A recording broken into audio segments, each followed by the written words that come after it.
Welcome everybody, welcome back. As I was saying, I was talking about the current volatility in markets, and the famous investor Warren Buffett comes to mind, who once said, "The more you learn, the more you earn." On that note, we have the next panel discussion on what do you make out from the behavior of markets in 2020, and how does one apply Buffettology in the new post-COVID world of equities. The panelists for this very insightful session are Mr. Ramdev Agrawal, Chairman Motilal Oswal Financial Services Limited, an associate of Institute of Chartered Accountants of India and a member of the National Committee on Capital Markets of the Confederation of Indian Industry. He has also been featured on Wizards of Dalal Street on CNBC TV 18. An awardee of Rashtriya Samman Patra by Central Board of Direct Taxes, Mr. Agrawal, ladies and gentlemen, has, as a matter of fact, created the QGLP, Quality, Growth, Longevity, Price Investment Process, and its buy right, sit tight investing philosophy. Our next panelist is Mr. Sameer Arora, founder Helios Capital. He is the main founder and fund manager at Helios Capital. From 1998 to 2003, he was the head of Asian emerging markets at Alliance Capital Management in Singapore, both fund management and research covering 9 markets. In 2002, he was voted as the most astute equity investor in Singapore with the first rank in a poll conducted by the Asset magazine. More recently, Helios Strategic Fund has been nominated for the Best India Fund by Eureka Hedge 10 times and has won the award 4 times. Helios Strategic Fund has also received the Asia Hedge Award 2018 for its long-term performance. Ladies and gentlemen, the moderator for this session is Mr. Neeraj Shah. Now, Mr. Shah is a business journalist with over 16 years of experience in the field of business journalism, where he has held the top spot in the markets coverage at various leading platforms. He's currently the markets editor at Bloomberg Quint and the face who brings us the Talking Point Show, the very popular Alpha Mogul series, and the weekly MF Appointment, the Mutual Fund Show. He has a master's in finance and master's in commerce degree and is the founding member of Anjeze, a non-profit charity engaged in cancer cure. I hand it over to our moderator, Mr. Neeraj Shah. This session is scheduled for 45 minutes. Panelists, a warm welcome. Mr. Shah, a warm welcome to you. Over to you. Thank you, Aishwarya, and thank you for the kind introductions. Mr. Agrawal, Mr. Arora, thank you so much. Lovely talking to both of you. Though I must say, when I saw the tweet from Sameer Arora on the 30th of Jan, he mentioned that he's really looking forward to meet up his old pal, Ramdev Agrawal. Maybe I should just move away and let the two of you talk. No, but I used to go with him. I remember going to Pune with him to visit Bajaj Auto and many other companies. That was my last, longer memory. I mean, of course, we met many times, but that was like a full day or 2 days of being continuously together. I think early 2000s maybe. Yeah. Well, other than that, of course.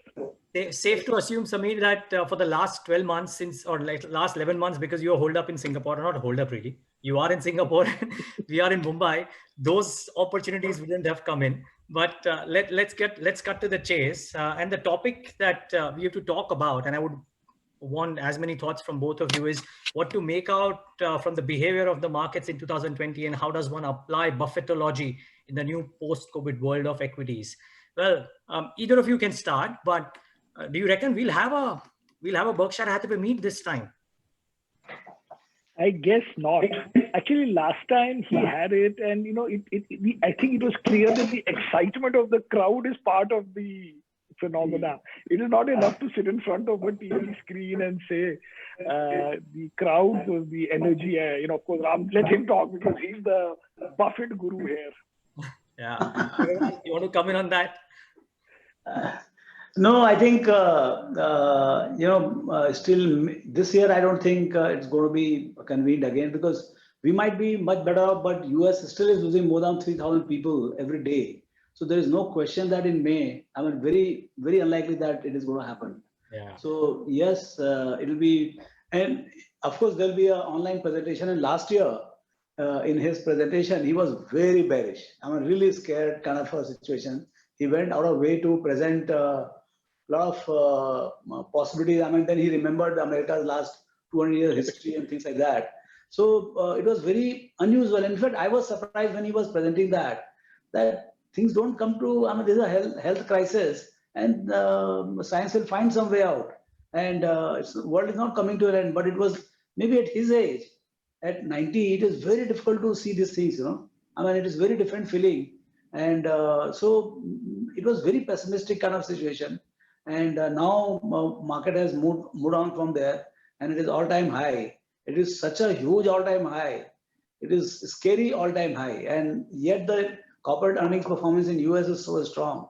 So I think this is Samir is a very good person to give local, global gyan and his network out there.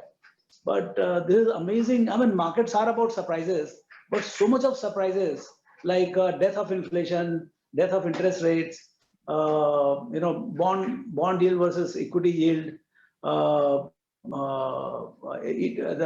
passive versus active, the value versus growth. There are so many issues, and all of them are at two divergent points. Never before, you know, these issues have been so starkly, you know, right in front of you.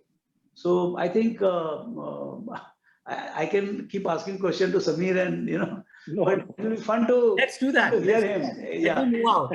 You can ask a question to Mr. Arora, and he can do that back. But no, Samir, come in now. Seriously, I mean, he made. So my theory is that Warren Buffett has made one big mistake in the last 4-5 years, which is that as he got 50, 80, $100 billion, he only wanted to do acquisitions or purchases of stocks that move the needle. Therefore, he has to put 40 billion, 30 billion, 100 billion, and those choices are few. And the reality is, if he had, along with the help of his two new guys, if he had bought 10 or 15 stocks of $5 billion each, because there are 500 stocks in US and many of them across sectors do well.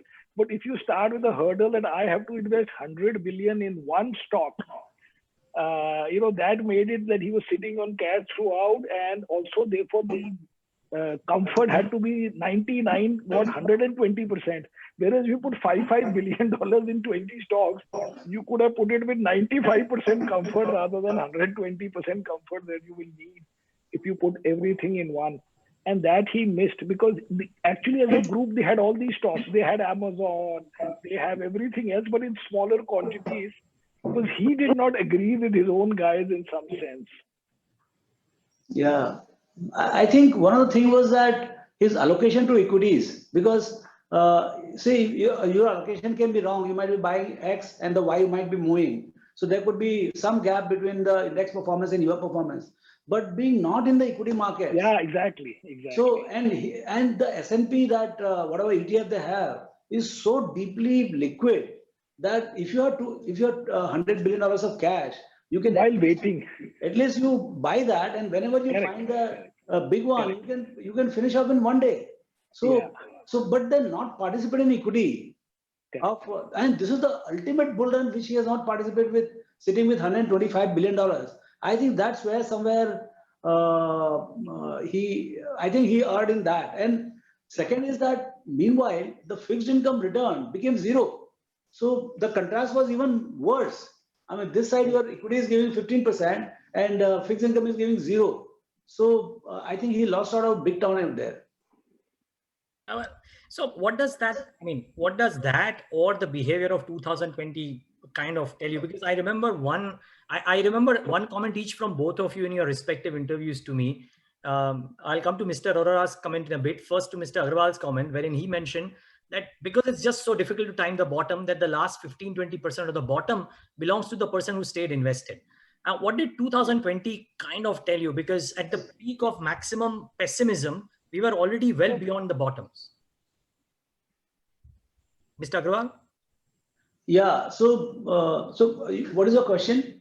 So, I mean, what was the main lesson for you in 2020? Because nobody could have timed the bottoms, but what did 2020 teach you? That's the nature of the conversation. So the biggest learning for me, which in any case was kind of I was practicing, You can't time the market. And the guys who time the market, see, one of the things I learned is that when you go to time the market, you might be right at this juncture, but you need that next bottom. Say you sold at 10,000. When the index went to 7,600, you need equally sharp insight that market from here, from 7,600, it is headed for 15,000. That insight also you got to get. And then at 15,000, you should also know that it is going to go to whatever 12,000 or something. And then from 12, so that kind of insight at every point of high and low, nobody can have, even God cannot have. So don't get, I mean, my firm belief is, if you are not convinced about equities, you bet only as much as you are convinced about. If you have 100 bucks, if you are convinced about, say you are sure about 50%, just put 50%, but don't time for that 50%. So this timing doesn't work. I mean, you can have better selection of stock, some sector rotation, this, that, but I mean, staying out of the market is just impossible. Mr. Arora, you would have followed that? Were you invested? No, I don't follow that in the sense, because I don't like the idea that I am bottom-up investor or I'm a top-down investor. I have to look at all factors. So the difference is, what I'm thinking is that if you are invested coming into Jan, Feb, March, and then March happens, you have to evaluate a little bit and at least not buy new necessarily. It all depends on where you are coming from. As in, if most of us in our fund at least are mostly in a long-only fund, say 95% invested, or let's look at an individual who can change his exposure. I would not have told anybody in March that this is a great time to buy. What you have, if you can hold it, is a very good enough exercise that you can do, because these things in hindsight look very good, that I knew in March that this will be this problem and that problem. Because even in 2008, you see, in March and April, I did not sell or did not short enough. One reason was, of course, SEBI's banned shorting for some time. But the point is that in April, then it became May, and we said 30% is down is enough, and then became 40%, and the market then went down 65%. So there has to be some firepower, and more than that, some ability to sleep with you when you're going through this. So I would think that a little bit, even if you miss that 10-20%, not, see, the point is, if you missed March and April, doesn't mean you're buying now. You could have bought in May or June when it looked that it's over. So you missed some 20%. And how much would you have bought? Maybe you would have bought 10-15% extra. Let's say an individual who's flexible in money that he can put. So on that 15%, he's lost, say 2-3%, because on that 15%, which he would have put on March 23rd, he did not put, but he put it on August or July. If you say he never put from that day to today, that's a different story, but that is not how reality is. So I would say a little bit, you have to be cognizant of what is happening in the world and take effectively based on your own ability to handle it and your past experiences. Then, Mr. Arora, what was your biggest learning for 2020? My biggest learning actually is that one, I used to desperately miss going to office, for example.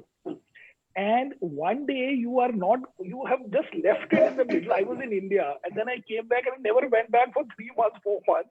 And everything was okay. Now, we may be the lucky guys in the sense, not as in any other way, except that our business is like that or our jobs are like that you can do it from anywhere. But we used to have these drills where you say that, can you work if your office is burned down? Can you have a backup office or backup files?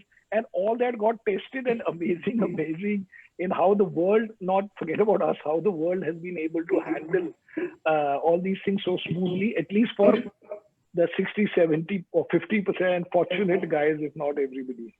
Yeah, and that's true. In fact, I remember one comment again from an interview earlier with Mr. Agarwal, wherein he said the difference between Lonavala and Mumbai is the internet. If the internet was okay, right, it's better to be in Lonavala and not in Mumbai. But yeah, well, that's the other big thing, right? And it has investing implications, right? So before I go to Mr. Agarwal, Mr. Arora, this realization has various investing implications as well, right? Yes, it has. And before that, actually, if you're talking, this topic is about Warren Buffett, then Warren Buffett has been working from home effectively. as in very far from the action center forever. And but the investment implications are quite significant, although I think currently people are not accepting them. For example, the Singapore health minister says that it will take 5 years for business to be back to what it was pre-COVID. These business for, I think, Singapore, they mean tourism, travel, stuff like that. Bill Gates said that 50% of business travel will be disrupted. And there was an article in Wall Street Journal that 30%, according to them, by breaking up different kinds of business travel into conference travel and in-company travel and meeting clients, and some story they made. But the bottom line is the world is just not bothered right now, because I think the stock markets, and I think India is leading in that, is only playing for the first 4 months of the recovery. Many of these stocks in the first 4 months, everything will be full, because it will be caught up by the retail crowd or the individuals or the non-business or whatever. So hotel will be full, flight will be full, movie hall will be full. But if you really look beyond 4-6 months, where the frustration-led action has happened, that you've gone and traveled everywhere and all that, there will be a massive shift in many of these things over the next 2-3 years once the first phase is out of the way. You believe that, Mr. Agrawal, too, as well, that there could be remarkable shifts even in 2021, first half, second half, and the realizations that how businesses can operate and how the world reacts to what could be a bit of a normal year? See, Neeraj, the implications are going to be so massive apart from the business disruptions and changes. I think Microsoft said that 98% of the people are working from home. And for many months, many quarters, they're going to work from home, and their profits are all-time high. They're growing like relentless. So what I'm saying is that one, the facade of the job has to be close to some headquarters. That facade is broken, and that employer knows very well. He may not disturb the current set of workers, for culture or whatever. But when the economy is moving at 5%, today it is $100 trillion economy. Let's talk about next 15 years when it will become hopefully 180, $200 trillion economy. In that, the work culture will be completely different. Work will be actually happening. Now work will go to the persons. Actually, if you want, work is actually coming to you. You are in Krishnapalli, you have a internet, you are a competent guy, work will come to you. And so my sense is this particular fundamental change where people don't have to go to the work is coming to them.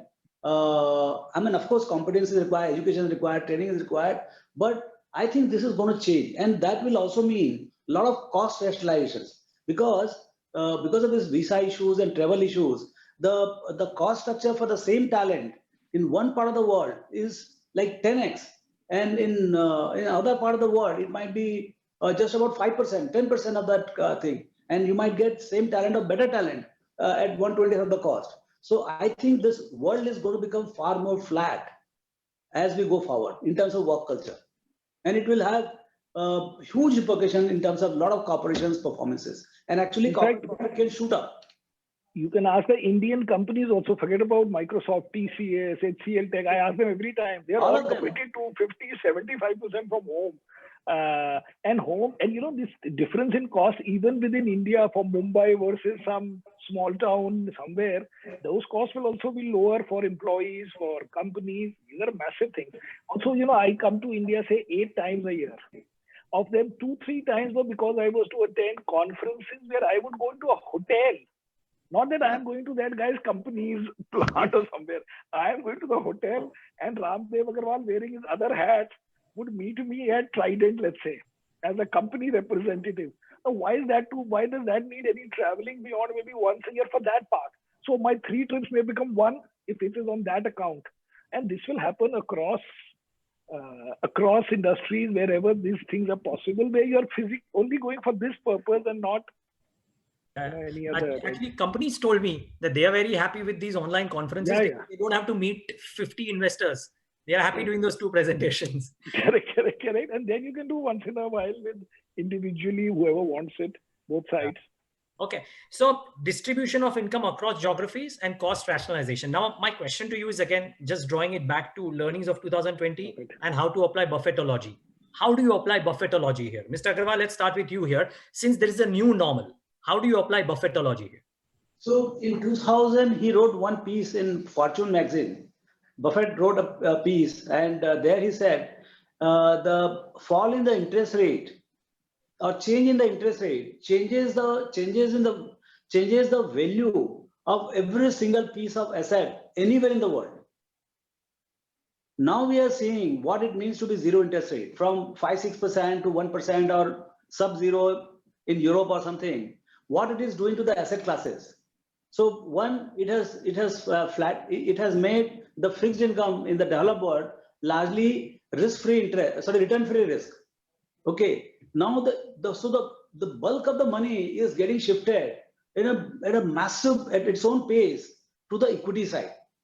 So now, earlier it used to feel $1 trillion is a very large market cap. I mean, it just cannot happen types. I mean, I don't know how many zeros are there, 12 zeros or something. It finds, $1 trillion, market cap was unthinkable. Today, I mean, I think $100 billion movement is now almost on a daily basis, because the corporations are now trading at $1.72 trillion of market cap per se, and yet their market earnings are growing at 70-18%. So I think this is a birth of new truly global corporations. That's what is really happening. And what is the question we're talking? You got Buffett. I don't think anybody is following Buffett anymore. Yeah, but this change in the interest rate, I mean, and Samir, what he said 3-4 years back, that he was asked, why is the market cheap? He said market is not cheap, but in relation to the bond yield, the earnings yield is so high, or dividend yield is so high in US S&P 500, that in relation to bond, equities are cheap. So today, I mean, say 3 years back also, the equity investing in US was very attractive compared to investing in bonds. And in fact, later on with the COVID, it turned out to be even more adverse, in the sense that whatever 1.5-2% 10-year paper was there, that became literally zero. And hence, bond investing has become pathetic, and equity investing is what we are seeing. With such a human crisis today, I mean, Delhi, how many people have died all over the world, and US still is losing 3,000 people every day. Markets are celebrating every day. So this true contrast is possible only because of this interplay of the interest rates. So Samir, I heard you mention that you don't think nobody's following Buffett anymore. No, there must be something within. No, of course. No, his big picture things are always there, which is for any good company, how to sort of look at very long term and be confident that they will be survivors for long. But for me, the two things that I don't follow of Warren Buffett for a long time, one is I don't believe in owning only 10 or 15 stocks. I want to own 30-40 stocks, because what I feel is that when you make your hurdle that you will own only 10% weight in a company or nothing, you miss so many opportunities for the first X number. For example, how will you buy State Bank of India and make it 10% of your fund? But I have 4% and I'm today jumping with joy. So the thing is, you make the hurdle so high. As I said, Warren Buffett would have been much better off if he had bought 20 companies of $5 billion each, than to say, I want a 100 billion elephant kind of a thing. And second thing is that today the change in longevity of businesses is so high. For example, who would have thought that even a cornflakes company, let's say, food company, basic food, suddenly people say, no, we don't want sugary food. We want healthier food. So now we don't want cornflakes, or we don't want some McDonald's because we want fresher meat or fresher bread or something like that. So Subway comes in and gives you that, you make it in front of you, whatever. So the point is, you buy not thinking that you're holding it for 15 years. If you end up holding it for 15 years, great, because it continued to do well. Not that I was so arrogant or confident that first day I knew that I'm going to hold this stock for 15 years, because all those things have, maybe they worked for some time, and for me they worked, but again they worked because they happened to do well and we kept holding some of them, like these banks basically. Otherwise, so if these are the two big things of Buffett, both of these I have not overly followed in my life. Actually, Mr. Agarwal, that's an interesting point, right? The allocation. You remember the series that we did wherein we spoke about the need and the power of allocation as well, right? Power of allocation. But Samir makes a valid point too, that if the hurdle rate is very high in the current times wherein the world is moving so fast, maybe you will miss out on some opportunities wherein you would probably be more comfortable not making a very high allocation and still getting the gains because the opportunity was there. How would you react to that? The current environment, because of markets are kind of shifting the trends. Yes, but what I've seen, of course, this 10 stock thing is too focused. But like we run when we say we are focused strategists, we are talking about 25 to 30 stocks. That I agree. Yeah, so we every fund has 25 to 30. We are not 50, 70, 80 stocks. Because the span of attention of the fund manager, to actually go beyond 25, at least the fund manager himself will not have any control over that destiny of the company, or he would not, his knowledge base will be so low with some amount of churn that, it will be very speculative for him to be winning on a long-term basis. So clearly, to get a hang of the situation on the company, he must spend some amount of time, and the number of companies he can actually get into meaningfully is not actually, I have seen, at least for me, I don't think I've been able to go beyond 10, 15 companies very deeply. Beyond that, it is the secondary research or a lot of these popular companies you buy on the basis of valuation or some broad trend, but actually getting the grip of what the company, where you can predict or you can have a good feel of what the next quarter or next year or next decade could be, that comes only with the 10, 15 companies. So that's been my experience. Maybe my own span of my capability could be limited in terms of how many companies I can know. But I don't think, I've asked many fund managers in interviews, those who had a lot of companies. I said, give me the names. And while holding, I gave them pen and paper. Beyond 2022, they cannot write the name also. By the way, the topic here was Buffett. By the way, I agree with him on 30 names. 50 would make it too much, because then your smallest weight would be like 1% kind, because some will be 4, 5. So anyway, no, we were talking about Buffett and not Buffett.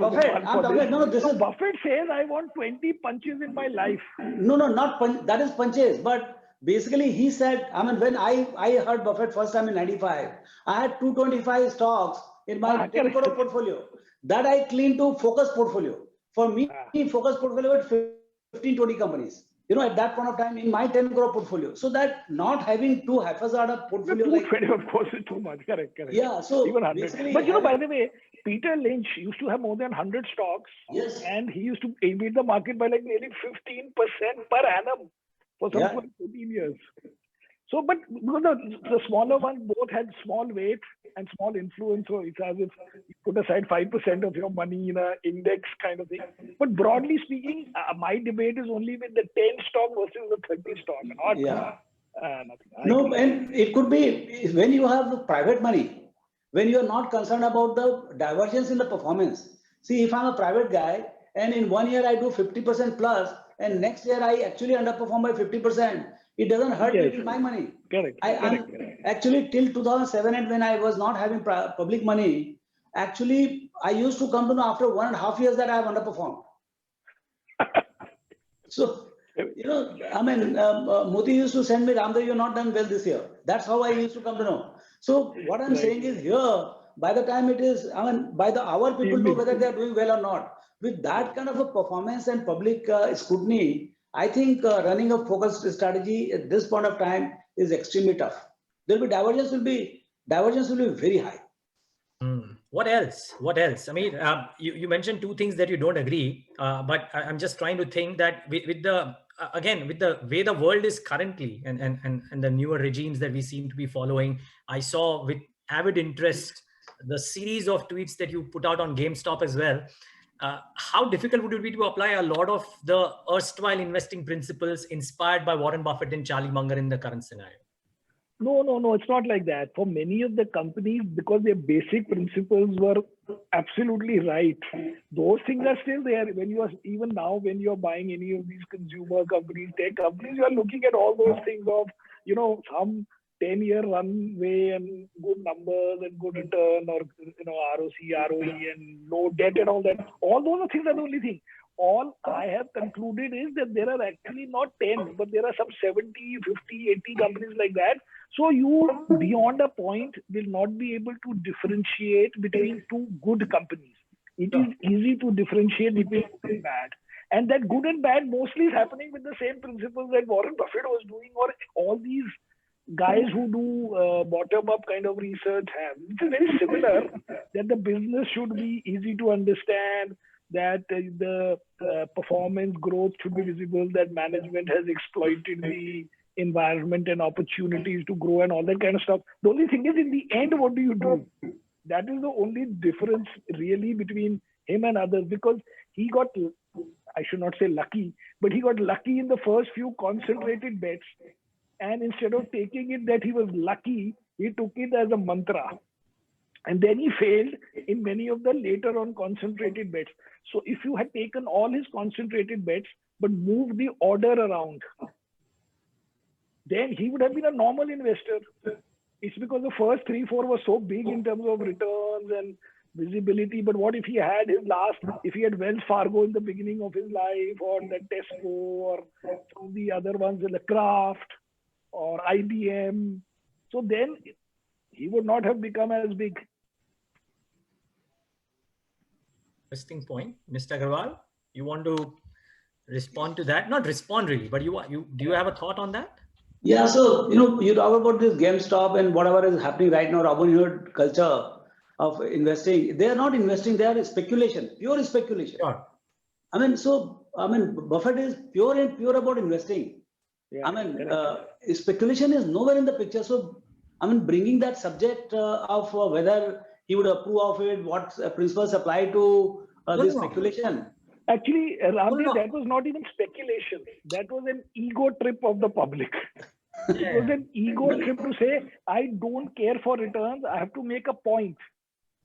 And in the end, there was no point was made. Nobody, because all of these guys lost. And within the hedge fund, it was more like a zero-sum game. Some guy lost, some guy won. And in the end, they were all led by our friends, Chamat Pahila Patia and all these guys who just took them to disaster. Yeah, they did. No, but Mr. Agarwal, I didn't say that whether Warren Buffett would approve of this or no. I was asking Sameer that in days like these, wherein such fun and games are happening, what principles, what age-old principles, whether Warren Buffett's, Charlie Munger's, or those inspired by them, would hold true or not hold true, or something that hold true. No, in fact, they were 100% hold true. That is why it was easy to tweet and make fun of this crowd by saying that, what are you doing? This is not a place to prove a egoistic point. So that one was too easy. So Ramdev is right. There's no connection between those. Agreed. Not only to us, even to the participants, I think it was clear that they were not investing. Yeah, no, I was just bringing out that these are these strange times that we kind of live in, so to say, right? We have not seen retail guys bring hedge funds to their knees, so to say, and which is why I was wondering. No, actually, they didn't. That's the whole point. They did. They brought one guy down. In a sense, one or two. Them brought them down. One or two. Yeah, sure. Okay, so we're close to the end of the session. Last couple of questions to both of you. Mr. Agarwal, to you first. We've discussed, Buffettology and 2020, etc. 2021, in a way, has started off with a bang too, for India and for the world. What gives? How do you see the next 11 odd months, or let's say 12 plus 9, 12 plus 11, 23 odd months? See, one of the things which is kind of, unfortunately, I'm not educated in that is the macroeconomics, central banks, money supply, fiat money. This subject is new to me, and I'm not an authority on this, but this is something which has gone beyond investing, beyond stock markets, beyond countries. So this has become very large.